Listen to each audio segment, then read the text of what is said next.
Hi guys, Alan here in the shed, and sorry I haven't been around for a while, but I've been busy doing different things, and I will tell you the reasons why I haven't been here.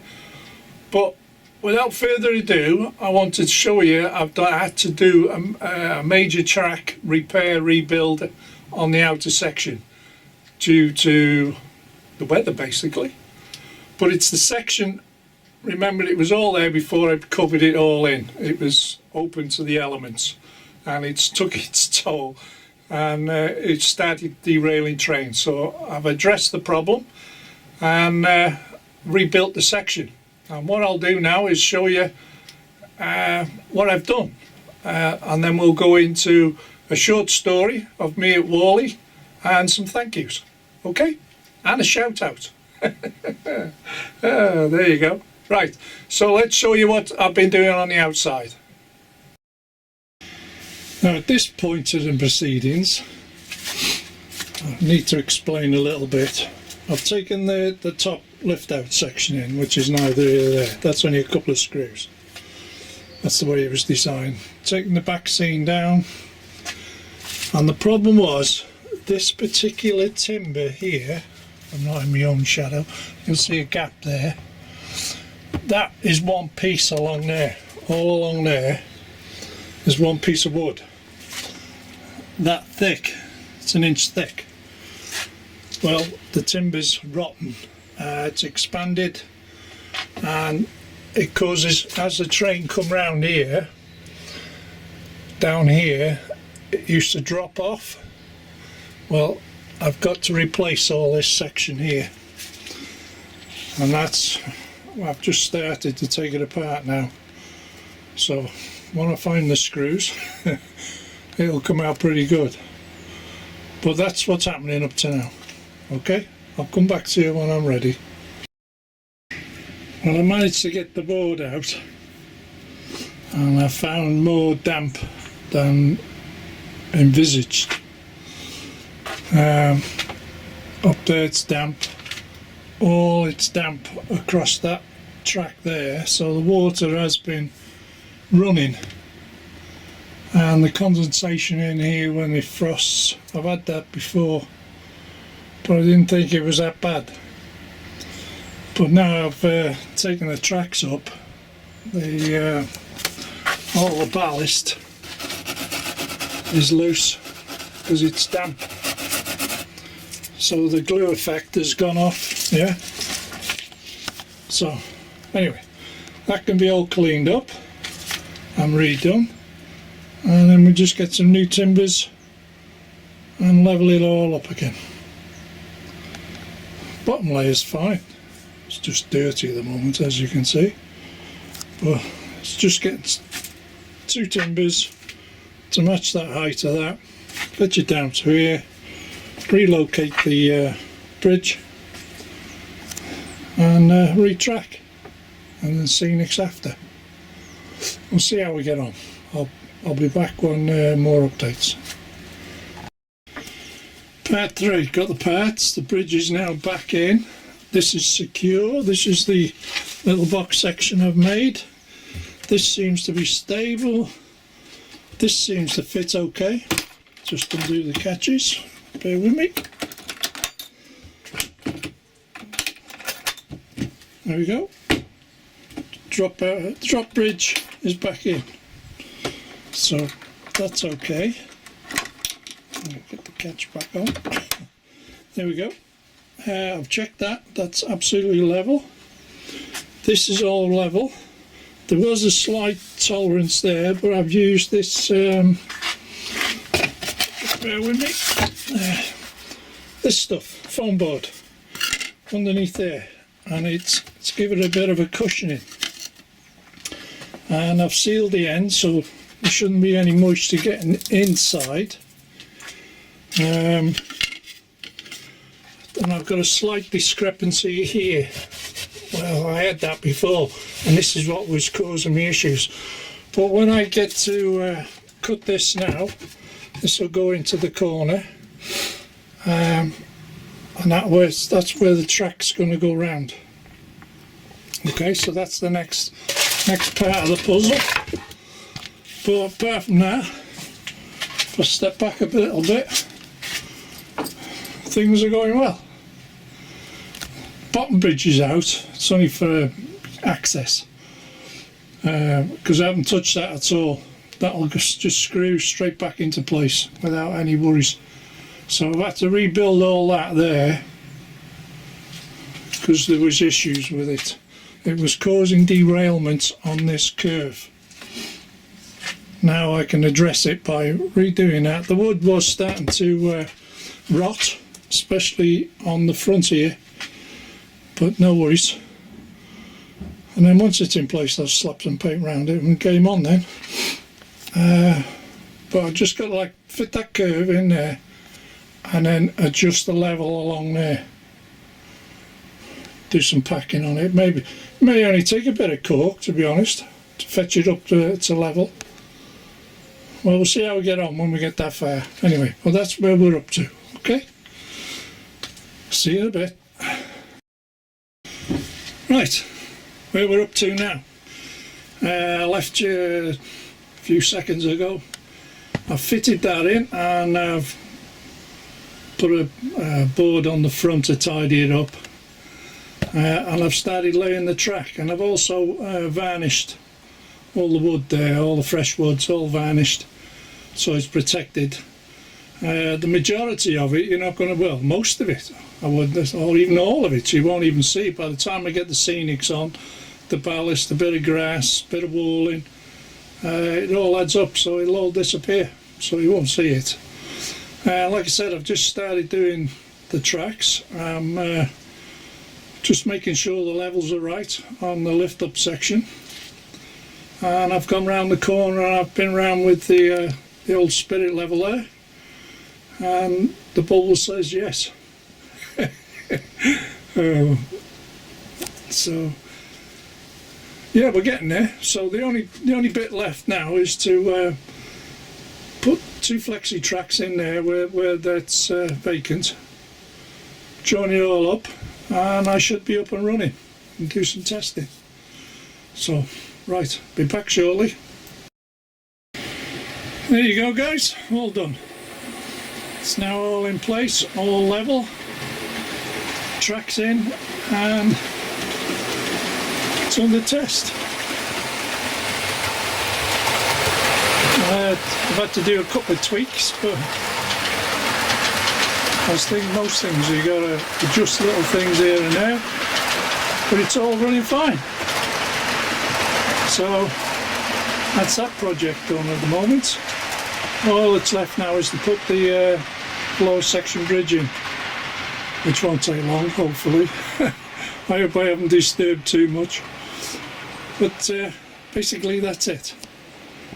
And the varnish is still a bit tacky. It's gone off, but it's a bit tacky, but seems to be running okay. So there you go, back in a bit.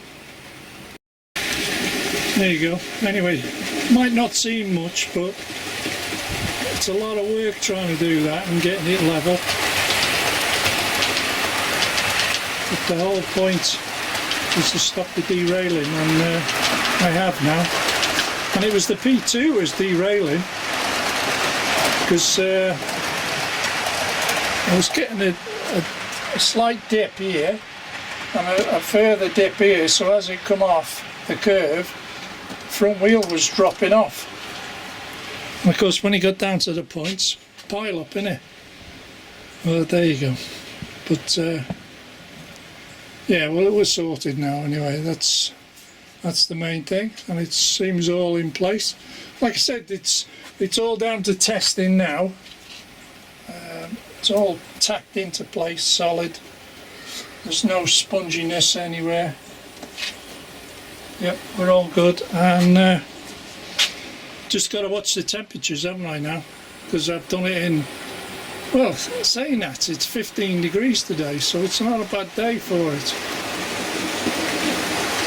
So as the temperature drops again, the gaps will open up. Well, obviously in the summer I might get a few issues. So. And do you know where the worst spot is? for issues. I mean, you can't really see it because it's pretty dark in there.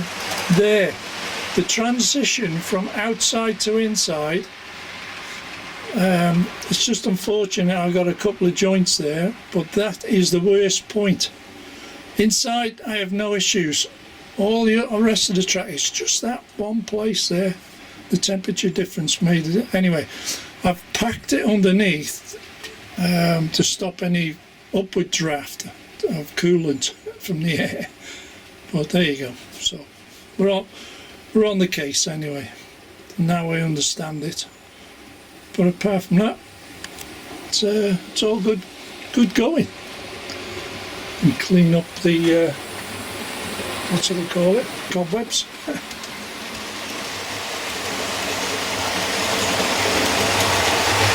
Yeah, quite pleased with that now. I think it will need a couple of tweaks here and there, but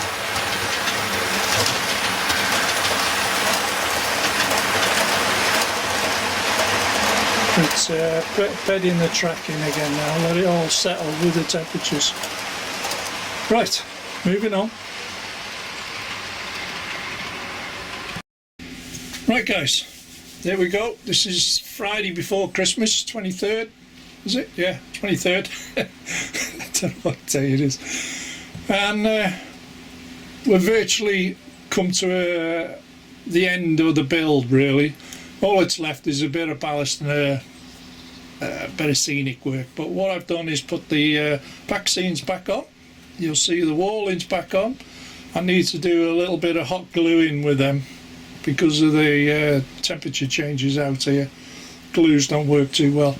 But I won't be doing any scenics as of yet. I'll make a separate program about that, but basically it's too cold out here for the glues to go off. There's no way PVA will dry out here in this. And with the sealing, with the frosts and one thing and another, you get this condensation drip. And I keep meaning to address it and I haven't got round to it yet. But we're getting there slowly. But there we are, virtually the finished part of the rebuild. The bridges are great.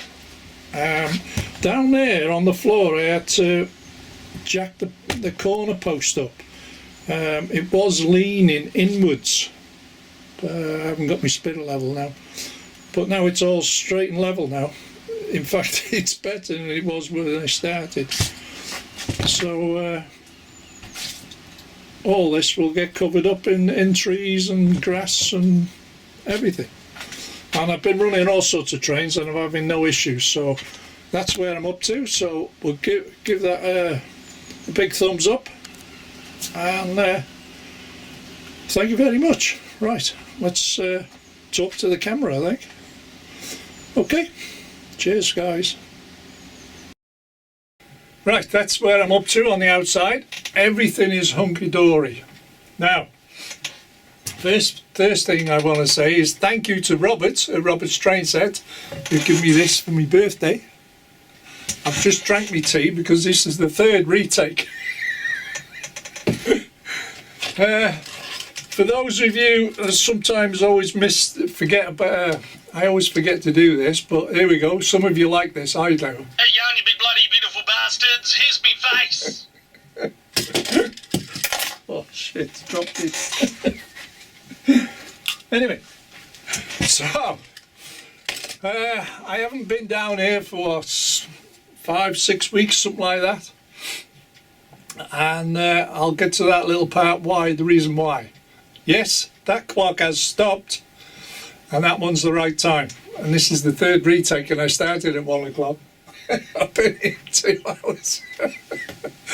Oh, there you go. Right, well, where we've been up to, what we've been doing. So after the Great Electric Train Show, the next plan was Worley. So we planned Worley on the Saturday, one thing and all, and the train screwed it up, and yes, I got my money back eventually. Now, the Wales side of the trains were running, but they'd only get as far as Wolverhampton, which is no damn use to me to try and get to Warley, was it? So after a lot of emails and arguments, the wife sorted it all out, we got our money back. And I drove there on the Sunday. Got up early, and it was early for me. So I got there on Sunday and had a fantastic day, absolutely superb. I was on a high, yeah. The adrenaline was brilliant. So no sooner as I'd pay the entrance fee, and Charlie Bishop meets me at the entrance. Oh God, it was great fun. Oh, he winds me up, and we passed all these conversations and pleasantries and one thing and another, and that was that. So I eventually got in after Charlie put me down. So went wandering around. So we thought, oh, we've just spent 3 hours trying to get here. When I got there in 2 hours, it took, was it 40 odd minutes to try and park the car, because there was a queue right off the motorway to get in anyway. So I walked to the door and whatever. Anyway, so we went for a cup of tea. So the first person I meet down after getting a cup of tea was Colin from Colin's Ends Gauge, which I'll show you now.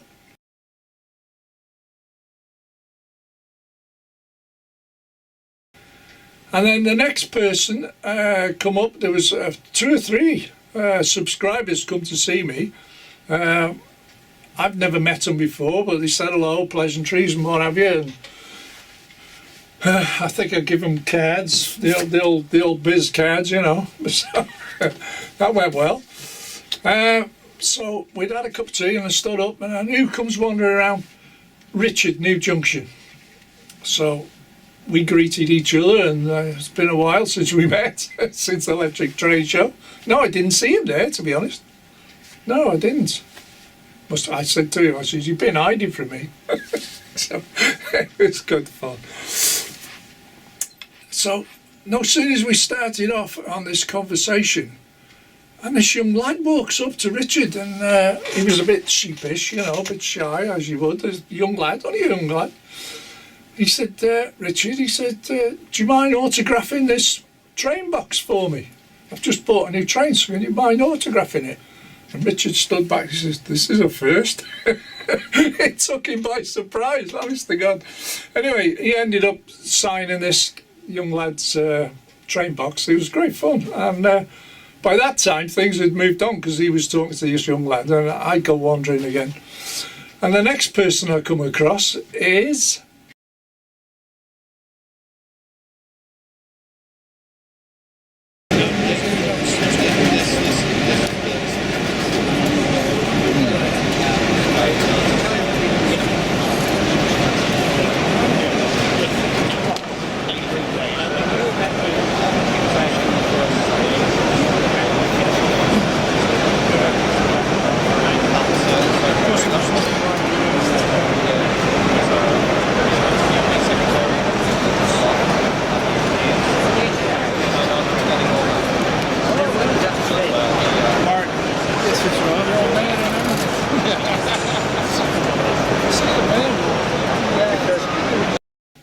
Mark, Donegal Dad. So he invited me behind the scenes, and we had a bit of a natter and what have you, and met his daughter. She's great, and she was running things, you know. But he's a real chilled out guy. He's all right, Mark. Yeah, it's got a great little layout. It's an old layout, but it works perfect to a point. But it does work, and I think a lot of people visited him. Fair dues. He is well known these days. So then we moved on. Where did I go then? Oh, I saw Jenny Kirk and Craig from Iron Horse Model Railways at the KR Models. So on their display stand. So I just started up a conversation and greetings and one thing and another, and a little incident happened there.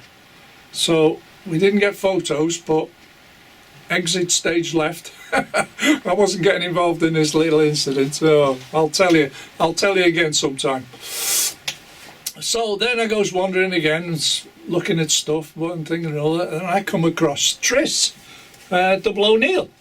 So we were having a good old natter, and this gentleman walks up, and I noticed, hello, he's got a white cane.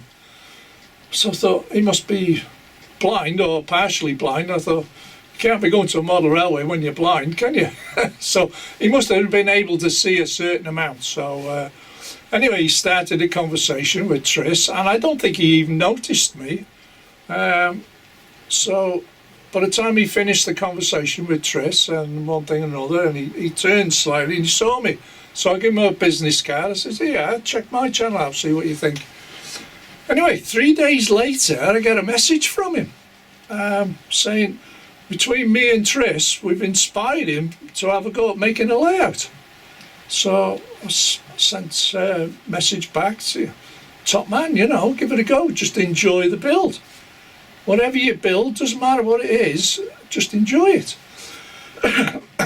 Excuse me. That's COVID, that is.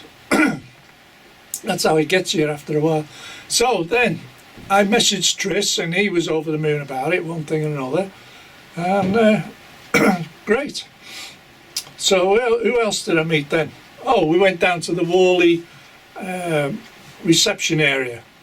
They've got a unit there where you can gather and one thing and another. It's... Oh, hang on, the wife's shouting. After the wife just started shouting at me. She's just been at Tesco's and she can't get in the car park. Car park's flooded and it's absolute nightmares, cars everywhere. So she turned around and come back. She said, forget it, I'll go early in the morning. So that's that. Anyway, so I'm at the Warley reception area, and who's there is Moreland Model Railway, Andy. So I did my greetings with Andy, and I wanted to natter with him, but he disappeared later. But there, so all the people are there, they recognised me, I didn't recognise them, but I think they were subscribers, maybe not, I don't know. But they knew of me, and then Charlie Bishop comes again. Oh my God. He's like a rat up a drain pipe. And then he's winding me up. He says, did you see that in your last film, Al? He said, your camera's leaning. I don't think it's leaning, Charlie. I think the shed's leaning. He says, do you check your little spirit level on the tripod? I says, well, that fell out 3 times. I've had to glue it in. So it could be, it's straight now, but if it looks a bit crooked, it's a shed. The shed's leaning. Oh, it's going to slide down the slope into the woods, I think. So that was another 20 minutes. He was winding me up. Oh God, I couldn't stop laughing. I think Andy Moreland couldn't believe it.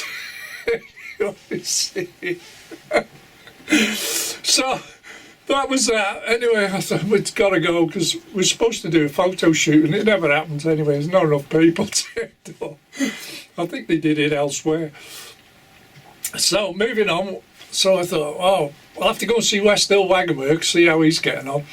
So I went to see Chris Hunt and Chris Power and the rest of the team, and had a natter with him, and he said the sales went well on the interior kits for the engine sheds. He said, you're a bug. He says, I've sold out. He says, I've got to make some more now. So I think it went well. So I says to Chris Bauer, I says, I need some bits for the engine shed, you know, little enhancement bits, you know. Bug him, he's off like a bullet. Gone. And I thought, well, shit, this is going to cost me some money, this. So, anyway, he comes back with a bag full of goodies. And I thought, oh, and Chris Hunt says, put it in another bag. And they wrapped it all up. He said, you can't see it until Christmas Day. And they did a deal with the wife, and that was that. Oh, my God. So that was great fun there. And then I went round to see Justin at Scale Model Scenery, because he downloaded a few photos I did of the pub build, I remember. I did. And he said, this lad here is going to enhance it. He says he's going to make it out of a different material. So keep your eyes peeled from Scale Model Scenery. If things go well, you may get an updated version of the pub. And then I spoke to Jan. Well, Jan's been with Scale Model Scenery for 10 or more years, but as far as I know, been there from the beginning, I think. So Jan says to me, he says, do me a favour. So I says, yeah, no problems. So, this is from Jan and me. And this is a bit of a shout out for Eddie Lacey from Doncaster. Now I think he's part of Jan's family. But this is all for you, Eddie. Merry Christmas, mate. Happy New Year. So this is, like I said, Eddie Lacey, top man apparently. So I'm told. And you won't believe what I hope you stood up all right. Did you fall over? Okay, Eddie. Have fun anyway, and enjoy your Christmas. So after that, we went wandering around the show, and then we left, and I come home. Now the whole point of the story was, I was on a terrific high. So I got home, woke up Monday morning, and I went into a mild depression because the adrenaline just flatlined, you know. And I just totally switched off from the shed, and it took me a good 3 weeks to get over it, you know. I was surprised, and I just didn't want to know. You know, if you'd have spoken to me in that first week, I'd have sold this lot. But anyway, I'm back here again now. So I'm just thinking, I need to do things down here like the outside section, as you've seen. And then the frosts kicked off, didn't it? Oh my God. I mean, if you can hear it now that it's raining outside now. So the frosts kicked off. So I started the work in the frosts. I could only do 20 minutes, 25 minutes. Start taking a bit apart, and too freaking cold, you know, so back up the house. Anyway, over a period of a few days I got it apart, and then we hit the warm spell, didn't we? That short heat wave we had, so I got stuck in on that day and put it all together and threw it all back into place. So it's worked out. Like I said, all that's left now is the scenery. Well, you can't glue in this weather, can you? So that's that. So this week, after I'd finished that, I had a guy come down, a subscriber come to meet me, and he spent the day here. He was here a good 6 hours, so we had some fun, long nattering and one thing and another, and he was more wanting to meet me in a way, I think, than the layout. And then, what a year we've had. I've got other subscribers that want to come and see me, which it's time factor, isn't it? You know, so I'm here all the time. I'm not going anywhere. So I just want some good weather when people come, that's all, and then I can run what you want.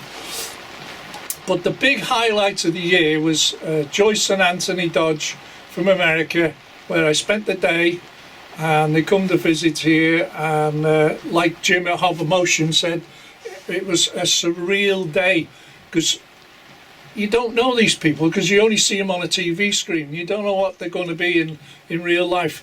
Well, let me tell you now, it is exactly the same in real life as you see on TV. It's absolutely amazing, and Jim will tell you the same. And they are a great couple, absolutely great couple. Very knowledgeable in his history as well, Anthony. So if you want to know something in history, you just ask Anthony. You go on his live streams on a Friday night, which is on tonight, to be honest. Yeah, because it's Friday the 23rd. So, what can I say? Without naming all the people that I've met and seen and speak to, all my subscribers, I'd just like to wish you a fantastic Christmas and a happy New Year. And I just hope you enjoy what you get, and just look forward to next year. So we've got to have more fun, haven't we? It's got to be more laughs, because I'm back in the mood again now, so the adrenaline's starting to pick up for me. So all I can say is a very big thank you to all my subscribers, because without you I wouldn't be here. And as one man, I've got to applaud, because without this man I wouldn't be here today. This is the one man that started Dragon Junction Mark II. Because if you go back in the history, Mark 1 shut down. Yeah, Dragon Junction, I wiped it off the map. But if it wasn't for this one man, he started me back up again because of a letter he wrote to me. And I was heartbroken. I was so humbled by it. I really was. I was absolutely amazed at, I mean, it was like this. It was a full page. It wasn't a couple of comments. And thank you very much. And the man is Jeff Reedman. Jumbo Lane Model Railway and Jumbo Lane Printing and Jumbo Lane 3D Printing or whatever he goes by. He's got a website anyway if you want to go, and he makes some great stuff. Fair dues to him. But if it wasn't for Jeff a few years back, I wouldn't be here now. And thank you very much, Jeff. And I hope you have a pleasant Christmas and you just enjoy the fun, mate. Alright? So, thank you to everyone. Happy New Year. And bye from Alan at Dragon Junction. Thank you very much, guys. Bye.